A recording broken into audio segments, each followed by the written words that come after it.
This is day 255, Emotional Sovereignty in the Age of Snippets. Last night we had a party at our house, a fun social gathering where my wife hosted in honor of one of her work colleagues. I took on the role of pizza chef, and my amateur status was on full display with the first few wood-fired disasters. But after a couple of casualties, I managed to produce a decent pizza, or at least one that wasn't burnt to a crisp on one side and raw on the other. Speaking of being raw on one side, I had promised myself not to take the bait on any political references during the party. I wanted to be on my best behavior, carefully avoiding any political triggers that might throw off the pizza's end I had worked so hard to achieve. Thankfully, there weren't many, but every now and then you could hear a subtle narrative framing or the occasional ad populum fallacy float through the conversation. Let me pause to explain something. My first college class, which I failed, was economics. The professor was a Jesuit priest who had spent his life studying Latin. He knew economics, yes, but what he really knew was logical fallacies. He wouldn't let a student get away with one. When someone used flawed reasoning, he would stop the class, diagram the error on the board, and make the student rephrase their argument without the fallacy. One fallacy he frequently paused on was ad populum, the idea that something must be true because many people believe it. That was in the early 90s, long before social media. Today we live in bubbled ecosystems where it's all too easy to believe that everyone agrees with us. At the party, I heard a few times people casually referencing political issues as if they were self-evident truths shared by the whole world.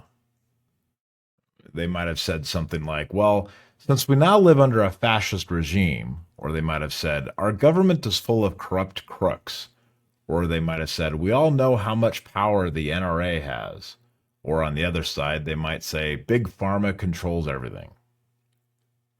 I was proud of myself. I didn't take the bait, tempting as it was. The effect of polarization was easy to spot if you listened closely. This is the process by which people increasingly base political or moral beliefs not on policy or logic, but on how they feel about us versus them. Emotions become a kind of evidence, and people mistake their passion or disgust for moral certainty. My wife and I often notice a similar phenomenon while we watch a favorite TV show together. During a show, there's usually some plot point that involves technology. The writers often have only a superficial understanding of the tech, so they toss in a laughably inaccurate explanation to move the story along. My favorite is the classic enhance the image, and suddenly a blurry photo transforms into crystal clarity, revealing the license plate number down to the bolt. I scoff and mock at it, and my wife rolls her eyes and tells me to stop ruining the show. Then there's the reverse. A legal drama shows someone getting arrested, thrown into a holding cell, and have every constitutional right violated for the sake of a confession. That's when she scoffs and yells at the TV. I turn and say, hey, stop ruining the show. This dynamic has a name, courtesy of none other than Michael Crichton. In 2002, a speech at the International Leadership Forum, he coined the Gell-Mann amnesia effect, named after the physicist Murray Gell-Mann. Here's how Crichton described it, and I'll use his own words. You open the newspaper to an article on some subject you know well, in Murray's case, physics, and mine, show business. You read the article and see the journalist has absolutely no understanding of either the facts or the issues. Often the article is so wrong it actually presents the story backward, reversing cause and effect. I call these wet streets cause rain stories. The paper is full of them. In any case, you read with exasperation or amusement the multiple errors in the story and then turn the page to national or international affairs and read as if the rest of the paper was somehow more accurate. That is the Gell-Mann amnesia effect, when in fact, it's almost certainly isn't. The only possible explanation for our behavior in this is amnesia. Because my wife is a lawyer, she consumes media about the legal system with intense scrutiny. but she'll read a technology article and just believe it. If the article claims AI is now developing fail-safes to protect itself from human interference, she'll turn to me and say, wow, this AI stuff is scary. The reverse is true for me. I question every tech article and go straight to the primary sources, but when I read a story about a legal case, I swallow it whole. Hook, line, and sinker. This phenomenon, whether you call it tribal truth, confirmation bias, or the echo chamber effect, is being amplified today by social media algorithms. Just a few days ago, I read an article in the Associated Press about an immigration bust at a restaurant that I'd eaten at. The account painted government agents in a terrifying Gestapo-like light. I was horrified. But then I clicked into the comments and saw an entirely different perspective, full of overlooked details. As I read further, it became clear. Both sides were appealing to emotion, using selective facts to feed the worldview for their audience. If that had been a tech article, I would have second-guessed everything and gone digging for the truth. But when it's news, I just expect it to be true. I just believe. So today I reminded myself of something very important.